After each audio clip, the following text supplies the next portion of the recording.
로 축복합니다. 천국 갑시다. 천국에서 만납시다. 우리 성도님 친구분이 성도님 집에 오셔가지고 못 본 것을 봤어요. 여호와를 경외하는 자가 받는 복. 그것이 집안에 붙어 있으니까 그걸 보더니 자네 교회 잘못 갔네. 이 교회는 여호와 증인이다.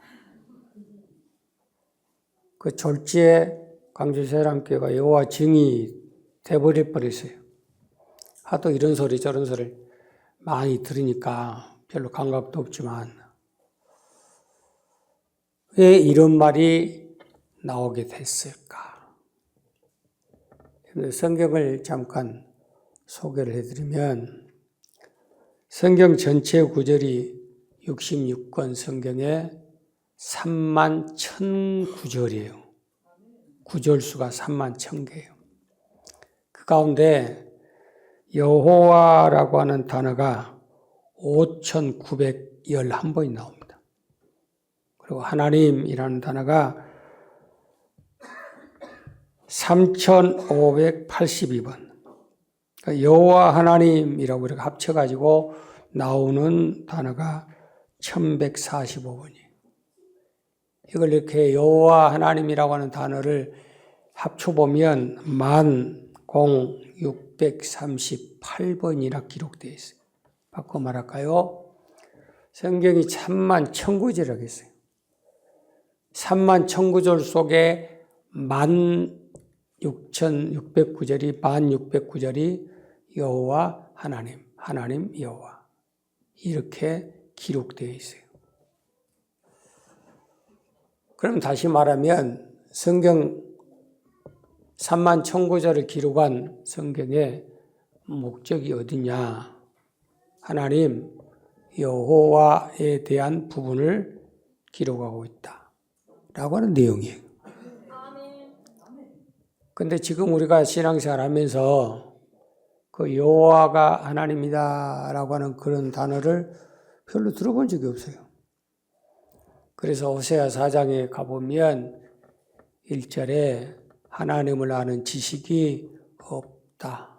6절에 그 여호와를 아는 지식을 버렸다. 그래서 내가 너희를 버린다라고 써놨어요. 바꿔 말하면 교회의 모든 성도들은 당연히 여호와에 대한 지식이 있어야 된다.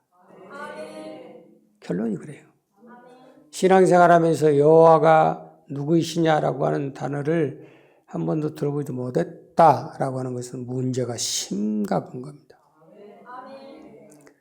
여호와는 구약에 나타나는 신이고 신약에는 하나님이 나타나는 신이다라고 가르치는 그런 교수들도 있어요. 하나님께서 애굽 땅 430년 종되었을 때 그들을 인도에 내면서 모세에게 주신 첫 번째 약속이 뭐냐면 당신이 누굽니까? 라고 묻는 그 질문에 하나님이 모세에게 이르시되 나는 스스로 있는 자다. 나는 너희 조상의 하나님, 아브라함의 하나님, 이삭의 하나님, 야곱의 하나님, 곧 그 이름을 여호와라고 하는 하나님이다 그래요. 그러니까 자기의 이름을 들어서 하나님의 이름은 여호와다 그렇게 말씀하면서 두 번째는 너희 대대로 할아버지부터 아들, 손자, 증손자, 자자손손 내려가도록 영원히 기억해야 될 나의 명칭이다. 그래서 하나님이 여호와이시다 라고 하는 것을 명령을 해서 이것은 출애굽 전에 주신 게 아니고 출애굽 후에 교회로서의 이론으로 되어 있을 때 주신 음성이에요. 그러니까 출애굽을 경험한 죄와 사망의 권세에서 그리스도 안에서 구속함을 입은 모든 성도들에게 주신 첫 번째 주신 명령이 너희가 믿는, 너희가 부르는 그 하나님의 이름은 여호와이니라 그래요. 깨달아지죠? 그래서 시편 100편 3절의 말씀에 가보면 너희 모든 이스라엘은 나 여호와가 너희의 하나님인 줄을 알지어다 그랬어요. 이 말이 뭔 말이에요? 알아야 된다. 목사는 그것을 가르쳐야 되고 성도는 당연히 그것을 배워야 되고 가르치고 배워서 알아야 된다. 그걸 지식이라고 그래요. 나라가 망하는 이유가 어디 있어요? 지식이 없으니까 그죠. 민주주의에 대한 지식이 없어요. 공산주의에 대한 지식이 없어요. 선과 악에 대한 지식이 없어요. 빛과 어둠에 대한 지식이 없어요. 그러니까 그렇게 나라가 망해져 가는 거예요. 독재를 많이 하는 나라일수록 백성들에게 절대 교육을 시키지 않습니다. 왜 교육을 안 시키냐? 알게 되거든. 눈을 떠버리거든. 앞에 선 사람들이 어떤 그릇되고 잘못된 길을 가는가를 알아버려요. 그러니까 눈길을 틀어막기 위해서 사용한 게 지식을 얻지 못하게 하는 거예요. 자, 오늘 말씀을 통해서 여호와가 너희 하나님인 줄 알지어다. 그는 우리를 지으신 자시오. 누가 나를 지었다고요? 여호와 하나님이에요. 창세기 1장 1절에 태초에 하나님이 천지를 창조했지요. 맞아요. 맞아. 그런데 그 말씀을 창세기 2장 4절 이하에 가보세요. 그 창조를 다시 쫙 펴서 재설명할 때 여호와 하나님이 천지를 지으시니라라고 등장해요. 그러니까 창세기 1장 1절만 보고는 답이 안 나온다 그 말이에요. 깨달아지세요. 그는 우리를 지으신 자고 그러면 나는 누구냐?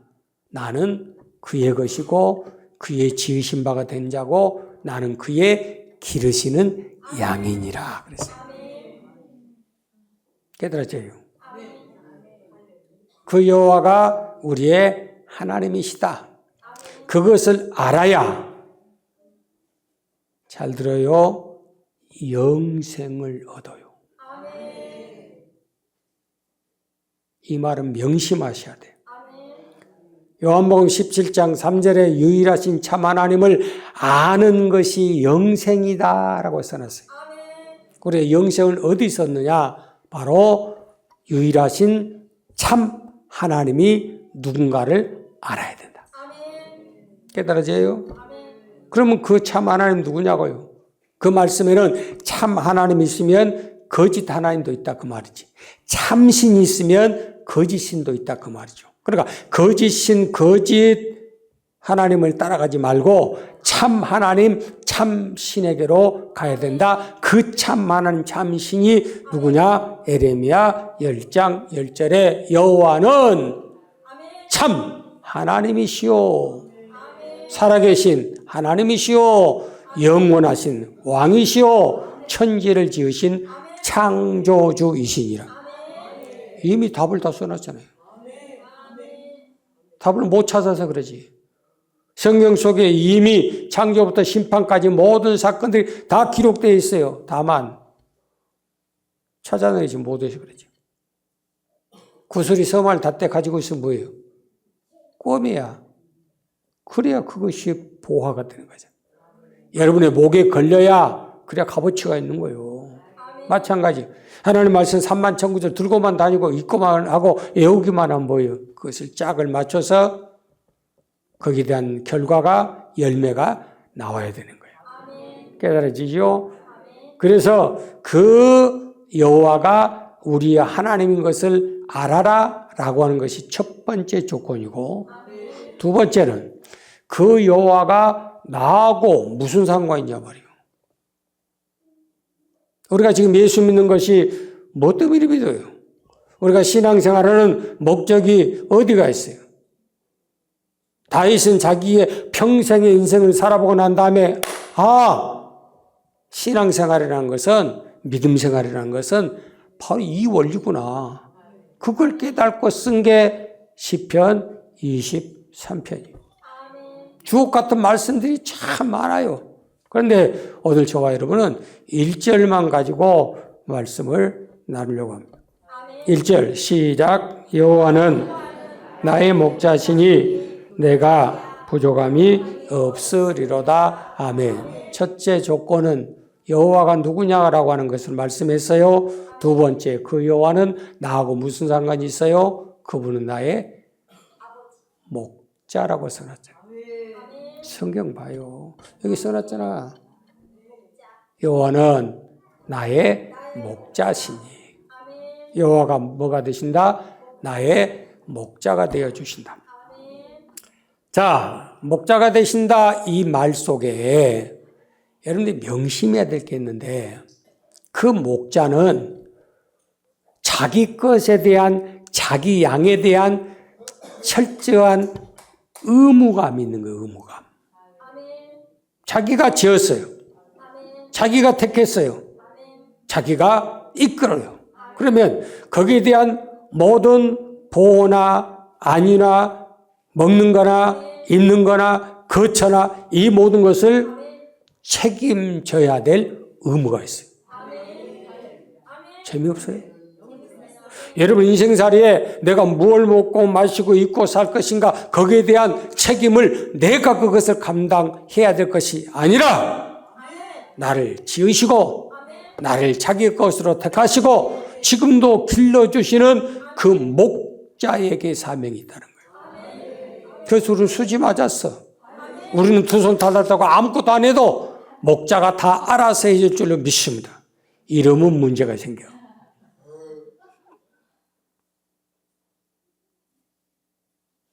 이 말의 뜻은 사무엘상 2장 6절 7절의 말씀에 여호와는 죽이기도 하시고 살리기도 하시고 음부에 내리기도 하시고 올리기도 하시고 여호와는 낮추기도 하시고 높이기도 하시고 배고프게도 하시고 배부르기도 하시고 우리 인생사 생사복을 다 주관하신 분이 누구냐면 여호와라 그랬어요. 깨달아지지요? 여호와가. 그럼 우리는 어떤 믿음의 자세, 생각, 태도를 가져야 될 것이냐? 그 여호와가 나의 목자가 되신다는 사실을 인정해야 된다. 그게 잠언 3장 6절이에요. 범사의 여호와를 인정하라. 뭐로 인정해요? 나의 목자인 것을 인정하라고 말합니다. 알았지요? 우리 집에 2살짜리를 키우는 엄마 아빠를 보니까 거의 어쩌다 한 번은 하겠지, 100번에 한 번 정도는 안 돼, 틀려서 하지 마, 그런 말 안 해. 무조건 그래, 해주는 거예요. 그러니까 지들 사는 방으로 아이가 행동을 딱 옮겨서 그 문 앞에 서면 그때부터 그러고 들어가는 거예요. 나올 때까지. 나와서 우리하고 거하면서 지방으로 갈 때까지는 해본 적이 없어요. 해본 적이 없어요. 제가 밥을 먹으면 주는 대로 처음부터 끝까지 다 먹어요. 한 번도 아니오가 없어요. 지금 마가 밥 한 번 먹이려면 1시간 걸려요. 이게 2살짜리가 벌써 지식이 능통해가지고 어떻게 하면 아버지, 어머니를 속삭여 볼까? 할아버지, 할머니한테는 안 통하더라. 왜?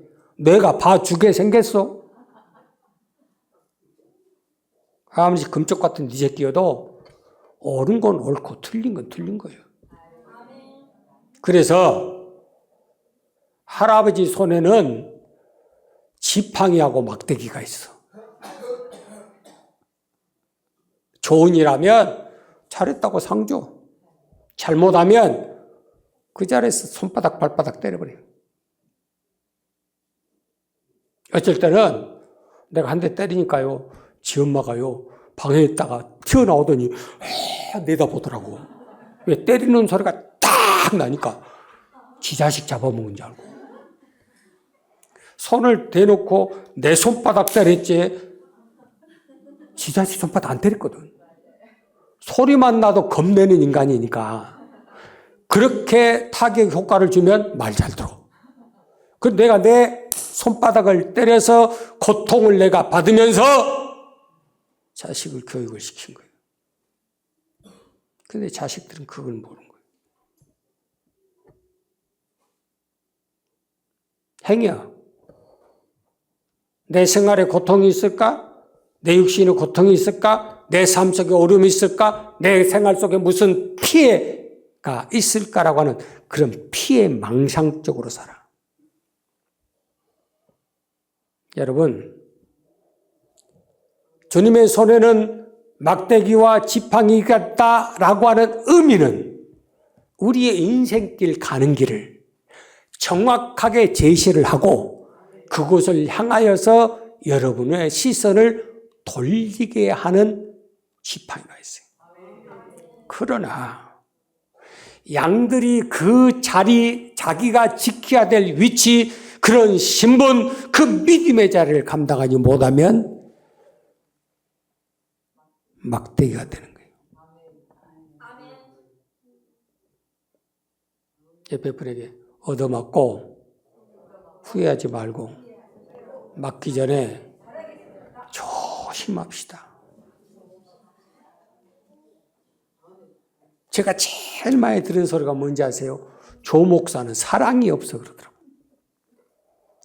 왜 조 목사는 사랑이 없냐? 이래라 저래라 하지 마라 해라 이랬다 저랬다 책망하고 지적질밖에 안 한다는 거예요. 그럼 한 가지 터놓고 얘기하죠. 여러분이 고통을 받고 여러분 자식이 고통을 받고 말할 수 없는 막대기로 쥐어 맞을 때 누구 마음이 더 아픕니까? 그렇게 허락하신 하나님의 마음이 더 아파요? 아니면 얻어맞는 네가 더 아파요? 여러분들 그 마음, 그 심정을 우리가 이해를 못하는 거예요. 하나님의 마음을, 심정을 우리가 헤아리지는 못하는 거예요. 하나님, 내가 이렇게 힘들고 어려운데 하나님 왜 나 안 돌아봅니까? 내가 그런 고통사고라고 문제가 생겼는데 왜 나를 또 안 돌아보십니까? 그렇게 하나님은 무정하고 무자비합니까? 그 말할 자격이 있어요? 내가 어제도 그런 소리 들었어요. 어떤 가족이 그 가게인가 어딘가 들어오는데 머리부터 발끝까지 완전히 메이커로 뒤집어 썼더래요. 막 사내리 막 지방실을 때려가지고 막 머리부터 발끝까지. 그런데 데리고 들어오는데 아이 하나가 다리가 쩔뚝쩔뚝하고 들어오는 거예요. 그 할머니가 하는 말이 우리 집에는 부족함이 없습니다. 먹는 것도 마시는 것도 입는 것도 사는 것도 타는 것도 세상적으로 부족함이 하나도 없습니다. 그런데 저 자식이 교통사고 나고 처박아서 다리가 저렇게 돼버렸습니다. 저것 하나 때문에 우리 집안이 평안하지를 못합니다. 그런 얘기를 어제 하더란 거예요. 그게 행복이에요? 여러분 인생의 신앙생활의 목적이 어디 있어요? 안타까운 것은 선천적 장애보다 후천적 장애가 훨씬 많습니다. 요즘은 소아마비에 대한 그 병은 병도 아니에요. 아예 없어요. 왜 그런지 아세요? 임신하면 피 한 방울이면 그 아이의 상황을 이미 다 읽어버려요. 그 전에 다 정리해버린다 그 말이죠. 그러니까 그런 아이들이 없어요. 그런데 살다 보니까 예기치 못한 그런 일들이 수도 없이 생기는 거예요. 수도 없이 생겨. 그 손지, 자기 손지만 쳐다보면 가슴이 미어져 터진다는 거예요. 여러분 한번 생각해 봐요. 여기 서 있는 목사가 여러분들의 말씀을 전할 때 위로하는 설교를 하고 싶겠어요? 책망하는 설교를 하고 싶겠어요? 칭찬하고 싶겠어요? 잘못한다고 여러분들에게 꾸짖고 싶어서 여기 서 있겠어요? 바울이 교회들을 향해서 내가 너에게 매일 가지고 가리, 위로를 가지고 가리. 뭘 가지고 가고 싶다는 소리예요? 제발 좀 정신들 좀 차리고 성숙한 신앙 좀 됐으면 좋겠어요. 사탕 하나 가지고 뒤집어지고 엎어지고 하지 말고 여러분의 믿음의 분량이 장성해서 나도 그런 사람을 가르치고 그런 사람을 인도해 낼 수 있는 그런 어른들 좀 되었으면 좋겠어요.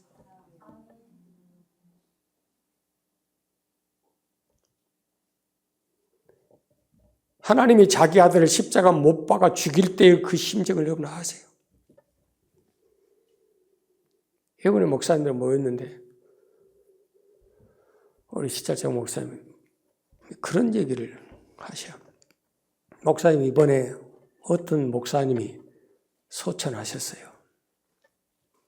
제 친구예요. 좀 빨리 갔지 70도 못 되시니까.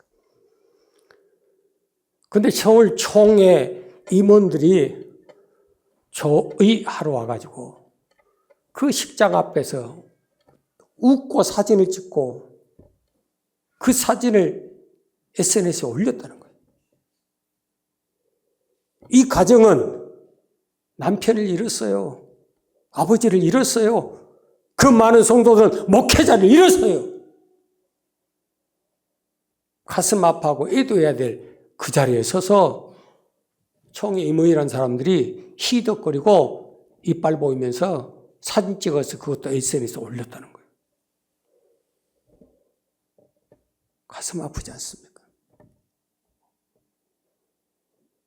사랑하는 여러분, 주님께서도 우리에게 늘 강조하고 또 강조하기를 여러분 잔치집에 가지 말고 초상집에 가서 지혜를 얻어야 된다.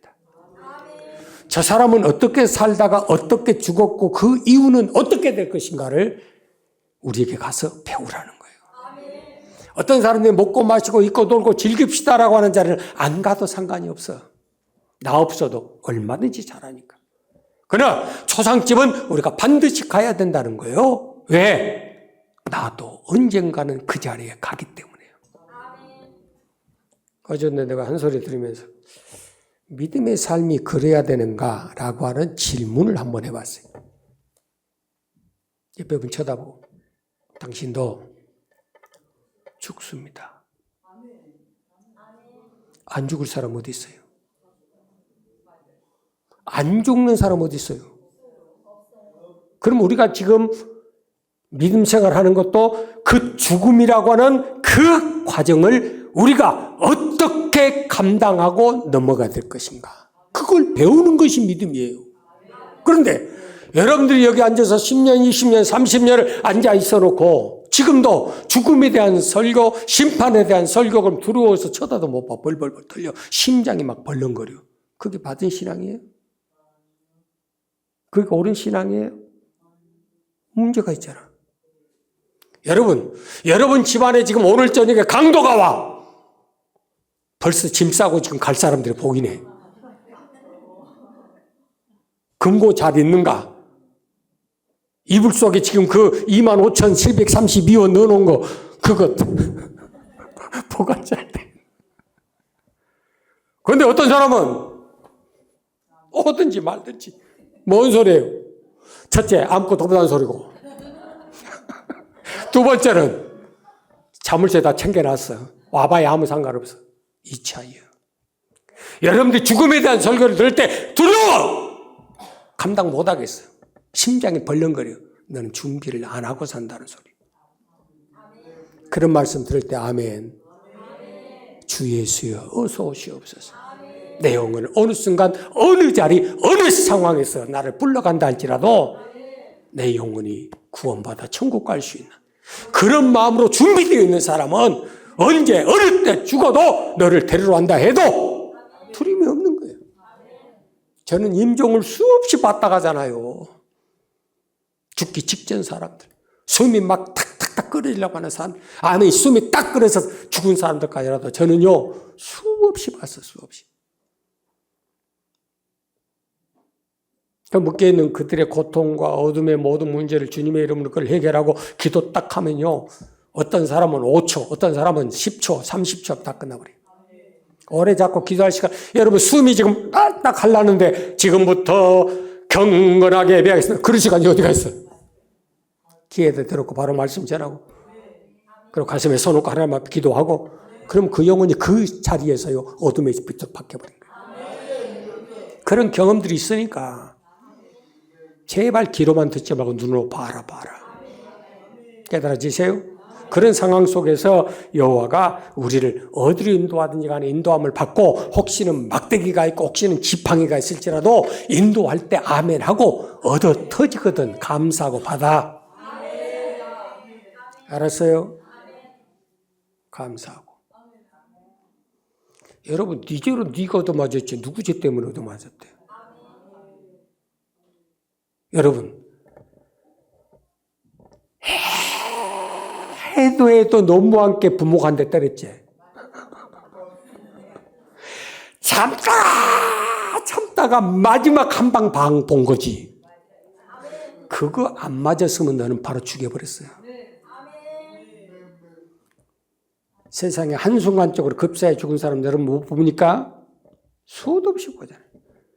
그럼에도 불구하고 손가락 하나 잘렸어도 발 하나 부러졌어도 뇌가 한 대 얻어맞았어도 간을 절반 잘라냈어도 그래도 또 내게 생명 주시고 내게 호흡 줘서 또 하나님 앞에 무릎 꿇게 하신 것이 그것이 은혜예요. 알았어요? 그러니까 짜증을 낼 필요가 없어. 그냥 그대로 순종하고 살아. 문제는 그 목자는 어떤 분이냐는 거죠.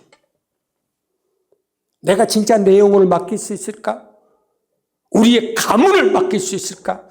우리의 자자손손을 맡길 수가 있을까? 순천 집회를 갔을 때 여목사가 설교 한번 듣고 바로 나한테 상담을 하죠. 목사님, 저는 이제 부천에 있는 쪽에 2,500명 모이는 교회 부목사였습니다. 제자교육의 달인입니다. 그래서 수 없는 사람 앞에 서서 가르쳤습니다. 오늘 말씀 듣고 보니까 목사님 놓친 게 있습니다. 뭔데요? 베드로전서 1장 9절 믿음의 결국은 내 영혼 구원받는 데 있다. 그 말씀 한마디에 뒤집어졌어요. 제 앞에서요 통곡을 하면서 자백을 하더라고요. 목사님, 나는 내 영혼 구원에 대한 생각은 한 번도 해본 적 없습니다. 다른 사람 영혼 위해서요 나는 몸부림치고 뛰어다녔지 진짜 내 영혼 구원받았나? 나는 천국 갈 자신 있나? 너는 그렇게 살아도 천국 갈 수 있나? 라고 하는 그런 질문은 해본 적이 없답니다.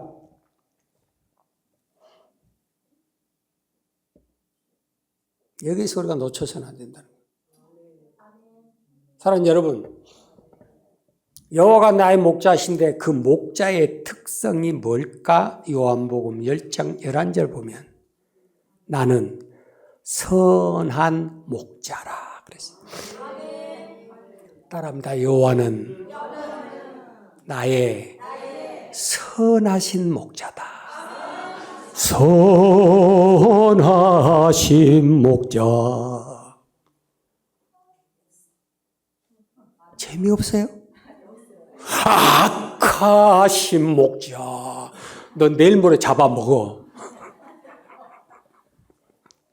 여러분에게 열심히 먹여주고 열심히 재워주고 열심히 입혀주고 막 돈 벌게 하고 출세하게 만들고 막 장자 올라가서 막 떵떵거리게 썰게 하고 조금 있으면 근수되면 잡아먹어.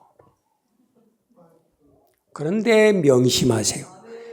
하나님께는 그 여호와 하나님께는 악이 조금도 없으시고 회전하는 그림자도 없으시고 어두움이 없으시고 실패와 좌절과 낭만과 저주가 없는 분이시라. 그 말씀에 깨달음을 주시는데 아멘 아멘. 그래서 한 주간 내내 그 찬양 불렀어. 선하신 목자. 아멘. 나 혼자 좋아서 야단법석이요. 이건 누가 알아주든 말든 냅도 상관없어.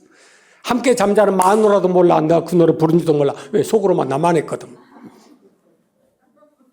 만약에 여러분 옆에 있는 사람이 혼자서 잠자다가 뭐 하다가 밥 먹다가 막 하거든. 아, 차장 안 갔다 그러면 돼. 내가 왜 간직을 하냐? 여러분에게 발설해서 이 은혜가 함께 나누기 전까지는요, 절대 남에게 얘기 안 해요. 말씀 깨달음 받는 것은 강대상에 서서 선포하기 전까지는 절대 선포 안 합니다. 흐트러질까봐. 그거 싸고 해가지고 이 시간에 팡 터뜨린 거야. 시작. 선하신 목자. 너무 좋아. 그분은 우리에게 악한 것을 시켜본 적이 없어요. 그분은 우리 속에 악한 생각을 넣어본 적이 없어요. 그분은 우리 입을 악하게 사용해 본 적이 없어요.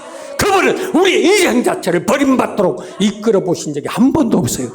그래서 하나님은 신실하신 목자세요. 목사님, 그걸 어떻게 안다요? 그걸 어떻게 알아요? 하나님이 선하신 분이라는 걸 그걸 어떻게 알아요? 두 번째, 요한복음 10장 11절 또 할게요. 선하신 목자며 그 선하신 목자라고 하는 증거를 양들을 위하여 목숨을 버리거니와 그랬어요. 혹시 여러분 위해서 대신 죽어줄 사람 있나요? 며칠 전에 아버지가 간이 안 좋았어요.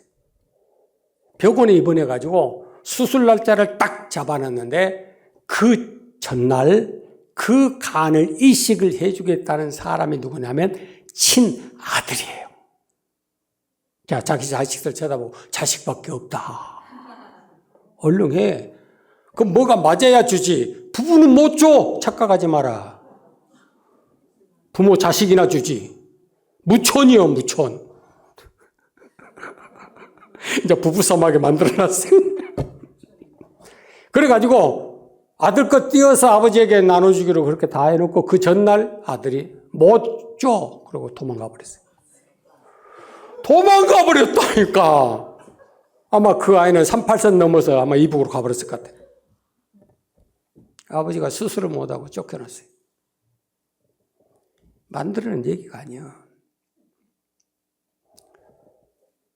의인을 위해서 대신 죽어주겠다고 하는 사람은 가끔 어쩌다가 있을 수 있으나 죄인을 위하여 대신 죽어줄 자는 세상에 아무도 없느니라. 선하신 목자 되신 여호와 하나님이 우리를 향해서 말씀합니다. 네가 나를 택하고 네가 나를 사랑하고 네가 나를 향하여 마음을 내놓기 전에 내가 먼저 너를 사랑했고 내가 먼저 너를 택했고 내가 먼저 너를 내 것이라고 인정했느니라. 그러면서 십자가 못 박아놓은 누구든지 그 십자가를 쳐다볼 때마다 그 아들을 통해서 선하신 목자 되신 아버지 하나님을 기억하라. 깨달아지세요? 그래서 재밌어. 다른 이단 쌍판에 있는 인간들 봐보세요. 돈 내놔라, 간 내놔라, 폐 내놔라, 피 내놔라 막 별짓 다 하잖아. 그래가지고 교회들 건물도 막 어떻게 크게 짓고 그러잖아. 막 통일교에서는 막 어떻게 해가지고 막 왕실을 천국보다 더 좋게 만들어 놓고 막 이번에 입주식 했대요. 아무나 못 들어가. 통일교 증이 있어야 들어가는 거예요. 우린 증 없어도 아무나 들어와. 신천지만 빼놓고 옆에 좀 눈 좀 쳐다보고 눈뚜껑 닫히면 천국도 닫힙니다. 다윗을 볼까요? 그 인생살이를 쫙 경험했어요. 어렸을 때에 하나님께서 함께 했던 그걸로 경험했죠. 골리앗과의 싸움에서도 경험을 했죠. 하다못해 장인한테 때려맞을 죽을 일들을 한두 번 당한 것도 아니지. 그렇게 사랑했던 그 마누라한테 버림을 받고 쫓겨날 때도 한두 번이 아니에요. 다른 대적의 왕 앞에 가서 미친 척 침 질질 흘리면서 미쳤다 그런 적도 한두 번이 아니에요. 그 파란만장한 인생을 다 살아보고 난 다음 마지막 결론이 뭐였냐면 하나님의 은혜였구나. 선하신 목자 대신 여호와 하나님이 없었으면 오늘 이 순간 내가 없었구나라고 고백하면서 여호와는 나의 목자시니 내가 부족함이 없으리로다. 찬송한 거예요. 그런 고백이 저와 여러분의 길을 주의 이름으로 축원합니다. 바울은 빌립보서 4장 12절부터 내가 여러분 앞에 서서 이렇게 당당하게 큰 소리 칠 수 있는 이유는 나는 좋은 일이 있고 배부른 일이 있고 비단길이 있고 꽃길이 있고 모든 사람이 우러러 볼 수 있는 그런 휘황찬란한 길이 있었기 때문이 아니라 비천에 처할 때도 있었고 가난에 처할 때도 있었고 배고파 죽게 됐을 때도 있었다. 그럼에도 불구하고 배고플 때나 배부를 때나 가난할 때나 부할 때나 병들 때나 건강할 때나 어떤 상황 속에서도 내가 일체의 비결을 배웠노라 그러잖아요. 하나님이 왜 우리 과정을 필요로 하신지 아세요? 그것이 하나의 과정으로 비결을 배우는 길이에요. 알았지요? 그래서 먼 훗날 잠언 16장 31절에 백발이 되고 난 다음에 그때 돌아보니 그게 은혜구나. 40년의 목회를 마치는 그 바울의 고백 속에 내게 그런 생활 가운데서도 그것을 감당해서 이겨나갈 수 있는, 감당할 수 있는 그 은혜를 주신 것이 하나님의 은혜였습니다. 고백하는 거예요. 얼마나 멋있어요. 깨달아지세요. 바울은 그런 상황 속에서 더 하나님 앞에 늘 감사하고 살았던 조건 하나가 고린도서 6장 10절이에요. 그 삶 속에는 근심된 일이 너무 많았어요. 그럼에도 불구하고 그는 그 근심 가운데 지배를 받는 것이 아니라 그 근심 속에서 항상 기뻐할 수 있는 마음. 가난해요. 아무것도 없어요. 그럼에도 불구하고 모든 것을 가진 사람, 모든 사람을 부욕해 할 수 있는 그런 믿음으로 감당을 했다 그 말입니다. 그런 상황이 되어 놓으니까 고린도서 8장 1절부터 마게도니아 교회들이 지금 가뭄을 당한 그 예루살렘 교회를 향한 그들의 간절한 섬김이 극한 환난과 찢어지게 힘든 그 가난에 있을지라도 내가 그 은혜를 넘치도록 보답할 수 있는 그런 생활을 했습니다. 고백하잖아요. 그 고백은 어디서 나왔지요? 바울의 신앙의 고백에서 출발한 거예요. 이 말씀의 원리를 보면 먼저는 앞선 자들이 정신 차려야 되겠다. 말씀을 전하는 목사가 그 생활 속에 만족함의 비결을 배우고 목회해야 될 것이고 장로님, 안수집사님, 권사님 중직들이 정신 차리고 그런 자리에 있어야 되겠다 그 말입니다. 그래서 연약한 성도들이 목사님 우리가 이럴 때는 이런 부분에는 어떻게 해야 됩니까? 목사님의 삶을 보니 장로님의 모습을 보니 안수집사님 권사님들의 생활을 보니 내가 의지하고 기대고 맡길 수가 있습니다라고 하는 그런 주님의 품이 되어 있어야 된다 그 말이에요. 여기 있는 목사가 막 항상 근심에 빠지고 여러분한테 나도 이것도 없고 저것도 없고 나도 이제 나중에 못 먹고 살란가 손가락을 다 하도 빨아가지고 손톱이 다 빠졌습니다. 이런 소리 하고서 했으면 좋아할 사람 손 내려봐요. 다 기구먼. 나는 그러고 살고 싶은 사람 손톱만큼도 없어요. 알았어요? 뭔가가 우리 있었나? 뭐 풍성하기 때문에 그런다? 아니요. 야고보서 2장 5절 믿음의 부요한 자 되면 믿음의 부자 되세요. 예, 나만의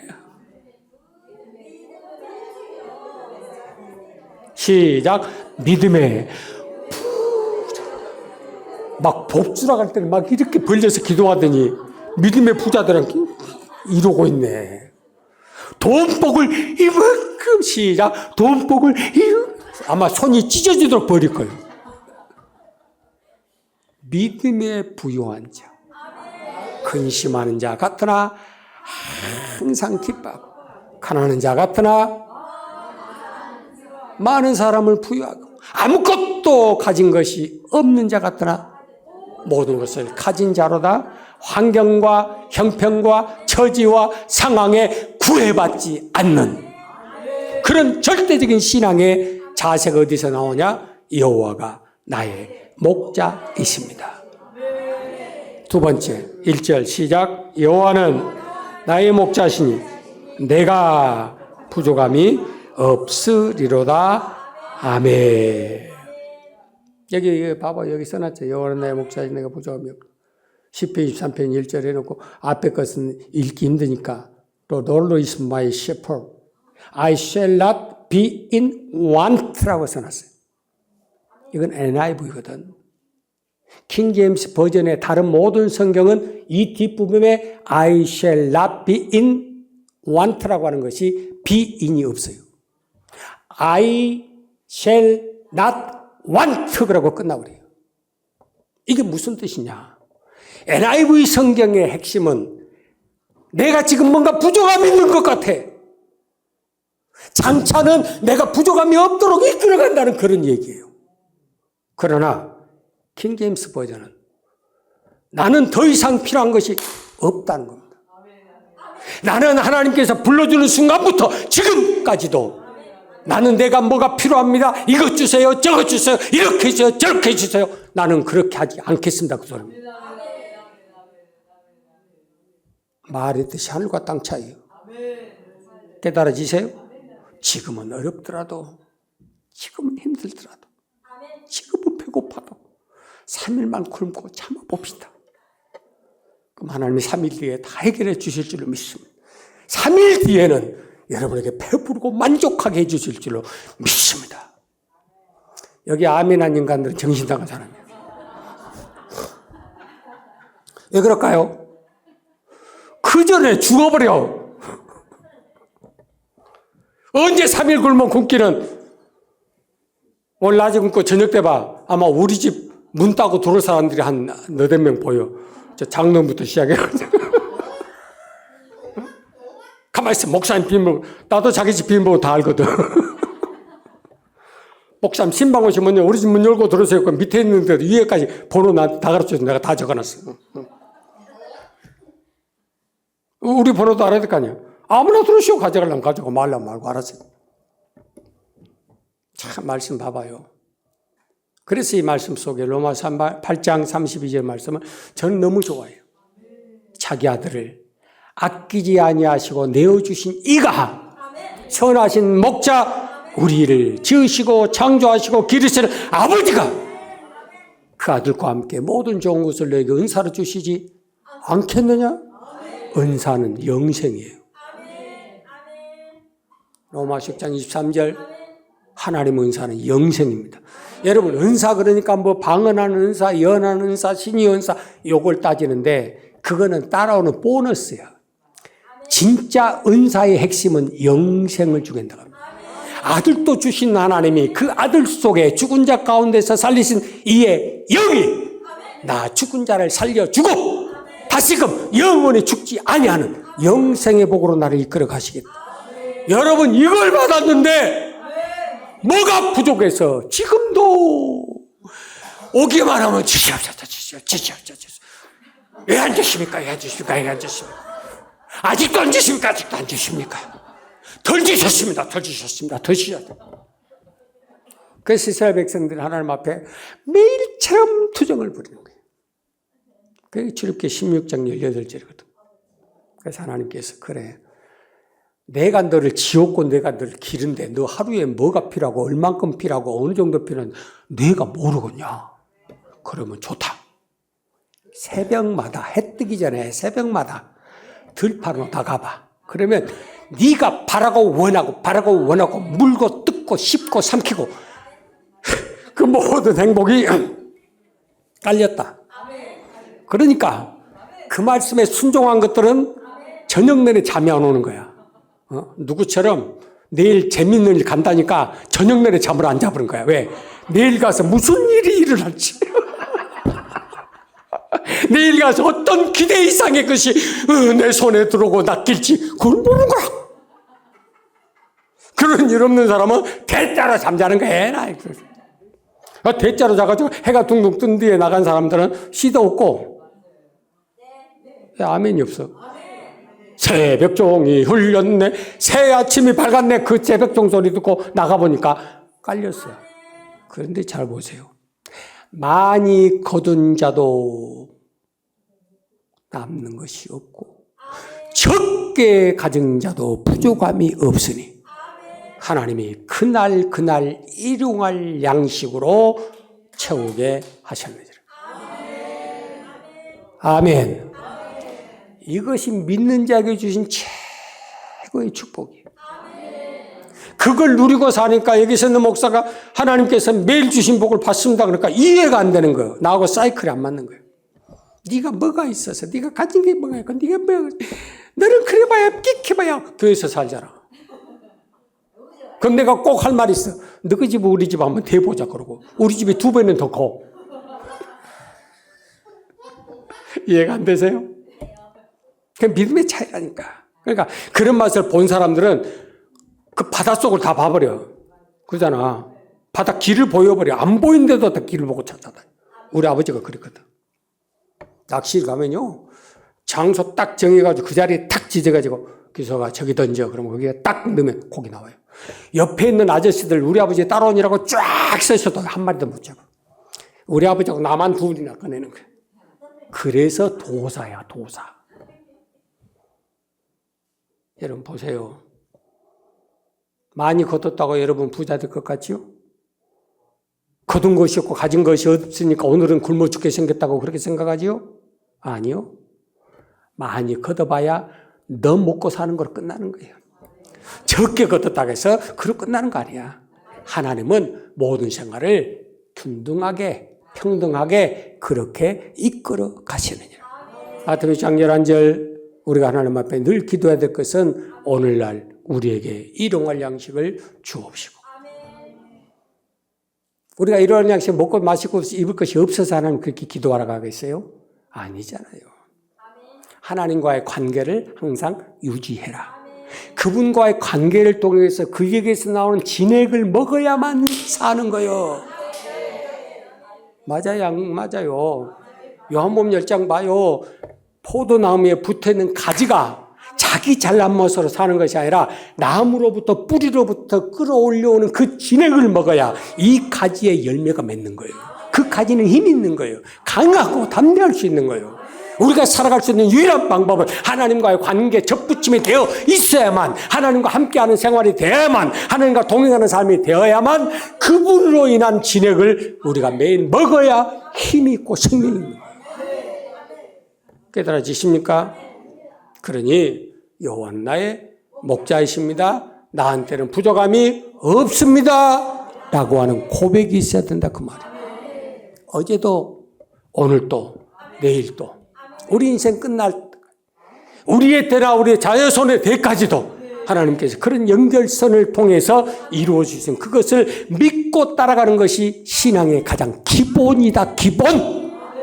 그 기본이 안 돼 있으니까 주일 성수를 엉망으로 하는 거야. 그 기본이 안 돼 있으니까 하나님과 관계를 맺으려고 하는 회개 생활을 안 하는 거야. 예배의 생활 자체, 순종의 생활 자체, 이 모든 것은 하나님과의 관계가 끊어지지 않도록 다시 회복하고, 우리가 와가지고 또 아버지 선하신 분이 왜 이렇게 나를 악한 일 시키셨어요? 그럼 하나님이 대답하시고, 내가 언제 네 악한 일 시키디? 네 속에 악한 생각을 가져서 그러지. 그럼 그 말씀 듣고, 주여 내 속에 악한 생각이 있었습니다. 예수 피로 씻어내. 그럼 또 깨끗해져. 그럼 그때부터 뭐가 나와? 또 좋은 생각, 착한 생각, 선한 생각, 나만 한갑에. 그럼 좋은 말 나올 거 아니에요. 좋은 걸 볼 거 아니에요. 그럼 하나님 모든 좋은 것에 부족함이 없도록 준비해 놓으셨다겠습니까? 그걸 우리가 보고 느끼고 경험하고 살 거 아니에요.